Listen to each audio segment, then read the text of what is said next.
Hello, I am back again today with another Chatting with Coach Tina session. And today's topic is 10 signs your partner infected with the spirit of manipulation and narcissistic brokenness is getting ready to discard you. Okay? And this process could be a year and a half, it could be a 1 year period, a month period, a week, a few days, okay? Each time period is different. You have no clue of exactly when it's going to happen. What I will tell you is once this phase starts, it's going to feel like the ride of your life, okay? So we're going to get right into it. Number one, you disrespect and dishonor yourself to the point of not knowing who you are anymore. Laban had two daughters, okay? The daughters were Rachel and Leah. Leah was the oldest, and she was probably average looking, is what I'm thinking, because the Bible refers to her as having a weak eye. And then you got Rachel, who was the youngest, referred to as being beautiful, okay? Now, Jacob fell in love with Rachel, and he worked for Rachel, but he was tricked by his good old uncle Laban to marry Leah, okay? And Leah was the oldest. And although Jacob had to work those 7 hard years for Rachel, she was physically able to be with him after he was with Leah for 1 week, okay? But he still had to work the additional 7 years, okay? So this was a trick. So he ended up working 14 years just to get Leah. Long story short. So Rachel remained barren, while Leah continued having baby after baby. And after baby number 4, God temporarily closed up Leah's womb. Rachel decided to give her handmaid to Jacob to marry, and then Leah followed suit, giving her handmaid to Jacob. And after all this competition and using babies to gain self-worth, the whole craziness, Rachel eventually was able to have a baby of her own, okay? And we all know him as Joseph. But something else happened. Leah's son went in search of mandrakes, okay, for her. And these mandrakes, for superstition, they were thought of as making women fertile. So he goes to search for mandrakes for his mother, okay? And you know you're in a super hot mess when your children are getting involved in your drama. You are in super hot mess stuff, okay? The two sisters, they made a deal that Leah would sell the mandrakes to Rachel. And in scripture, and this is Genesis 30 and 16 that I'm reading from, it says, "And Jacob came out of the field in the evening, and Leah went out to meet him, and said, Thus must thou come in unto me, for surely I have hired thee with my son's mandrakes." You sign up for all kind of ungodly behavior in order to prevent this person from leaving you, okay? And you don't know who you are anymore, and you are way out of character. As a daughter of the king, you settled for a biblical handmaid slash concubine situation, making strange negotiations because you still need that person's approval. And your friends are asking you, what's going on with you? And then you're like, I don't know. Okay? Because to know what's going on with you is to have a bomb explode, and you can't handle it. They are looking at you like you have literally lost your mind. Which brings us to number 2. The second sign that your partner who's infected with the spirit of manipulation and narcissistic brokenness is getting ready to discard you. Number 2 is you get daily reminders of the crazy situation you are in. You've confided in your inner circle about the fact that he's leaving, but nothing has happened yet. They are witnessing this entire soap opera slash theater production play out. You're tired. The kids are tired. Your friends are tired of hearing the mess, okay? They are ready for the movie to end. And they're asking you every day, is he still there? And you're like, yeah, he's still there. He said he's leaving in a couple months. And what is their reply? Well, he said that 5-6 months ago.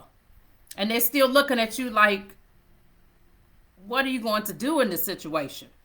Which brings us to number 3. And this is the third sign. Anything and everything is done to you to get you to put him out because he will not accept responsibility.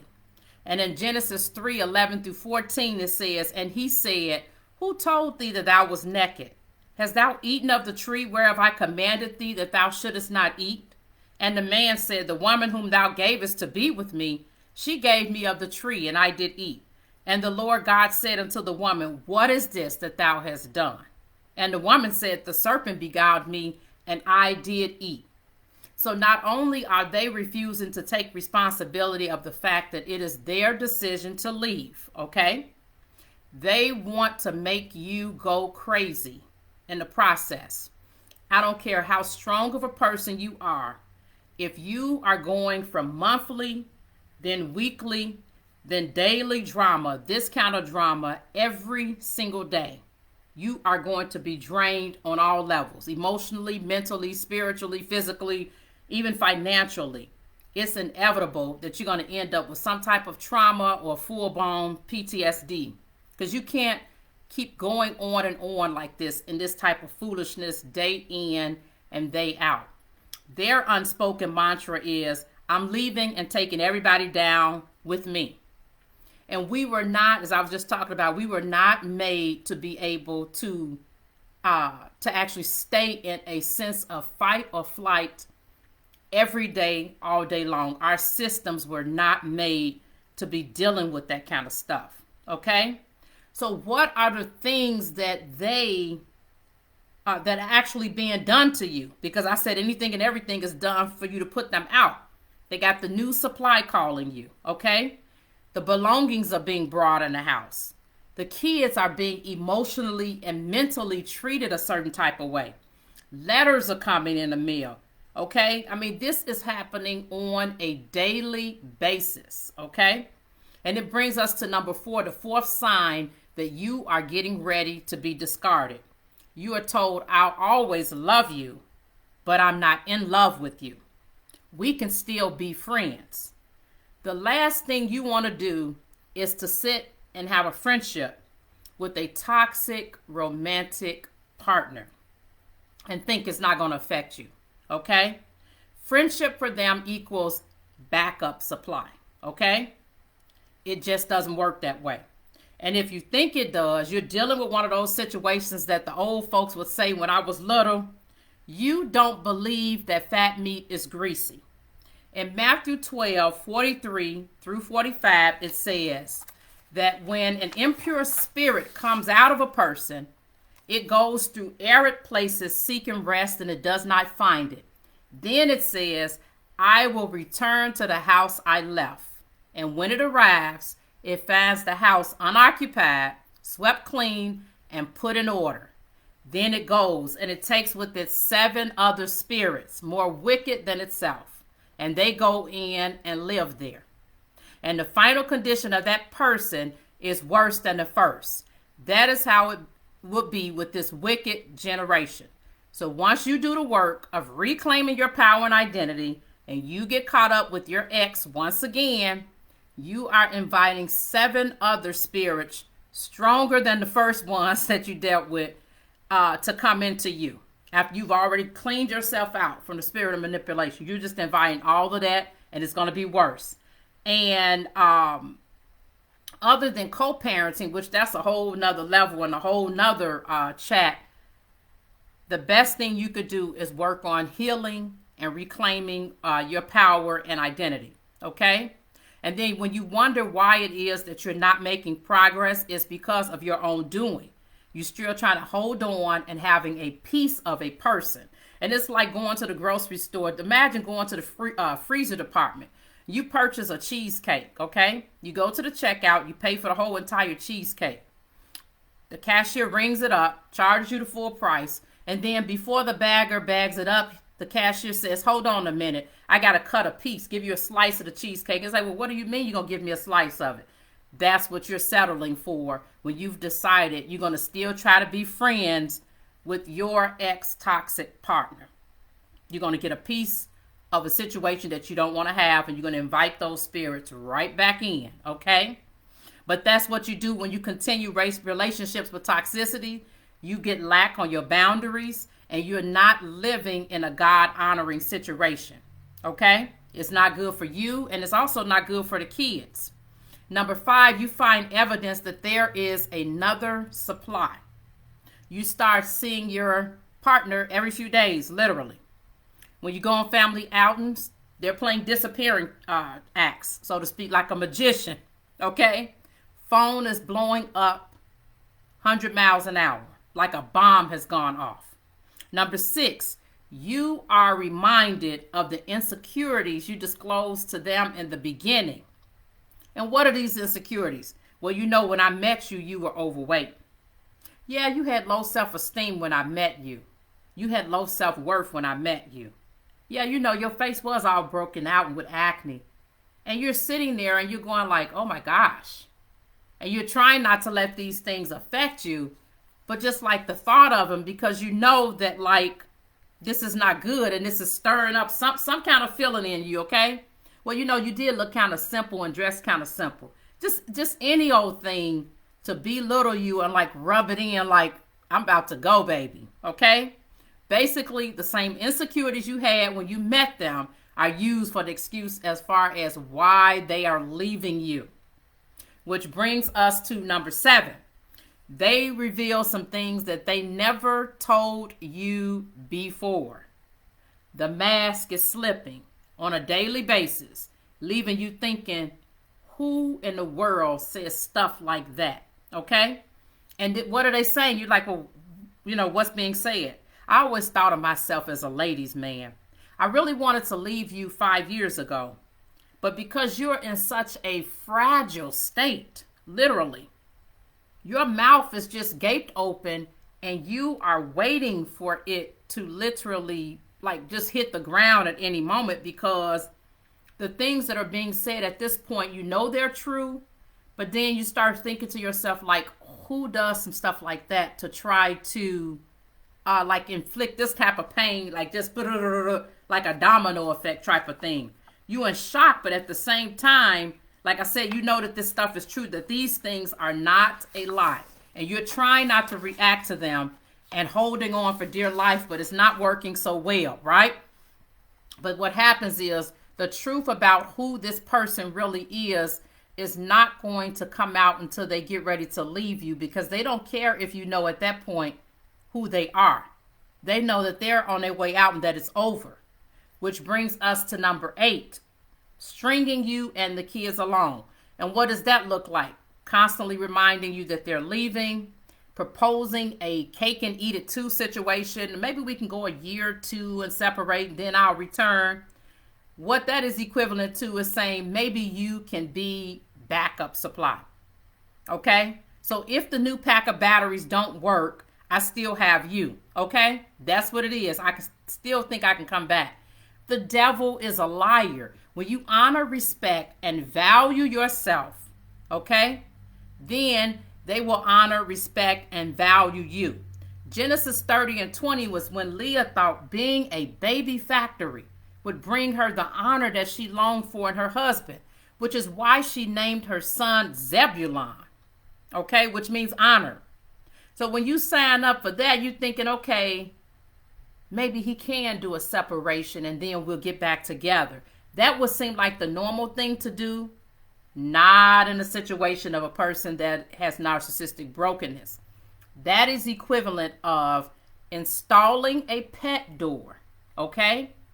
And giving a pet access to go inside and out, except this is an actual person. My allergies are acting up a little bit. So anyways, that's what this is the equivalent of. You being the person like standing in the wings, so to speak, okay? In a normal situation, separation, yes. When it comes to someone that has a spirit of manipulation and narcissistic brokenness, When you say separation, that equals license to keep doing what I'm doing, but at a whole nother level, okay? And if it doesn't work, I can come right back. That's what that is. Number 9, your representation of light, growth, and truth is so far from where they are in the darkness. They would rather be with someone who is sharing in a deep set of darkness than to be with you at that moment. And in so many words, they tell you that. They say, well, you're growing. You're getting deeper and deeper in the Lord. You're way over there, and I'm way over here, okay? We're at two ends of the pole. Ahab and Jehoshaphat teamed up together, and it was a situation that should have never been. God was not pleased with it, okay? And in the 1 Kings 22, we read about the drama. Jehoshaphat said, will you go with me to battle at Ramoth Gilead? Okay, this is what Ahab actually said to Jehoshaphat. Jehoshaphat said to the king of Israel, I am as you are, my people, my horses, your horses. And Jehoshaphat said to the king of Israel, inquire first for the word of the Lord. Now, he knew the character of Ahab. He already told him, my people, my horses, your horses, and all of this. But if all of that was the case, then why in the world would he tell him to inquire of the Lord? He knew his character. Same thing with you. Okay? If you thought it was the right thing when you first hooked up with that person, after you felt like something was off, you wouldn't have called your girlfriend and said, what you think about so-and-so? What do you think about that situation? Something feel a little off, but I don't know. He does make me feel kind of good. And you intoxicated from being love bombed, okay? And then once you start getting that to the place of you asking them questions, you know it's not a good thing. Just like when Jehoshaphat teamed up with Ahab. He knew it wasn't good. So that's why he told him, maybe we can talk to somebody else. So long story short, Ahab had 400 false prophets, and a lying spirit had been put in their mouths. So when he asked them, should he go into battle, they said, yeah, you're going to triumph. And Jehoshaphat is still saying, can we get somebody else to come here? So Ahab went on and took his advice. And Ahab had they had Micaiah brought, another prophet. And at first Micaiah was like being sarcastic and telling him, yeah, you're going to triumph and all of that. And long story short, this is my version of it. Ahab basically is like, don't play with me. What did the Lord tell you? And that's when Micaiah told him, like, you're not going to win. I saw all your men out there and they didn't have a shepherd. So think about it. A sheep without a shepherd, that's not good. So he's basically telling him, like, you going down.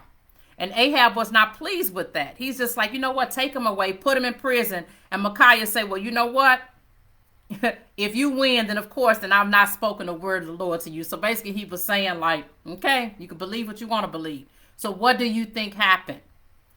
Exactly what we're thinking. Ahab was killed in battle, okay? He was not supposed to go in the first place. And the person that has a spirit of manipulation, they have lying, judging, envy, jealousy, deceit, adultery. The list goes on and on. When people are living in darkness, any light shining on that darkness is the last place they want to be. And your light is causing warfare with you, with that person who is living in darkness. Just like the alliance of Jehoshaphat and Ahab. That's a no-go in the eyes of God. Your alignment with darkness has caused spiritual warfare, and that's leading up to your discard. And it brings us to number 10. The 10th sign that your partner who is infected with the spirit of manipulation and narcissistic brokenness is getting ready to discard you. It's a fake suicide stunt as a last result to regain control, okay? And what happens is they can sense that you've got a little bit more freedom than what you had initially when you were with them. And so when they are getting ready to do this, they have to make sure whatever they do, they leave you so emotionally broken when they go out the door that the ending is so dramatic that they can have a reason. So when people say, well, what happened? Why did you leave Kathy? Why did you leave Sandy? Why did you leave Georgia? They can say, But see, look at her. She crazy. You see what I'm saying? I'm just saying, it's very sick and twisted, but this is how it works. So, and then what happens is, it's premeditated, it's full of crocodile tears, etc. But they want to be able to say, see, this is why I left her, because she's crazy and she's so broken. But what people don't see is their behavior drove you to full-blown trauma, full-blown PTSD, etc. And 9 times out of 10, if you get all the way through to this point, that is exactly what's going to happen. It is severe PTSD is what's going to end up happening if you get all the way to number 10. But remember, you are already enough. You can begin reclaiming your power and identity today. You don't have to wait till you get to the point of being fully discarded with a whole nother level of traumatic events besides the ones that you have already dealt with. Grab your keys to the kingdom and get your inheritance. Have a very, very Merry Christmas, and until next time.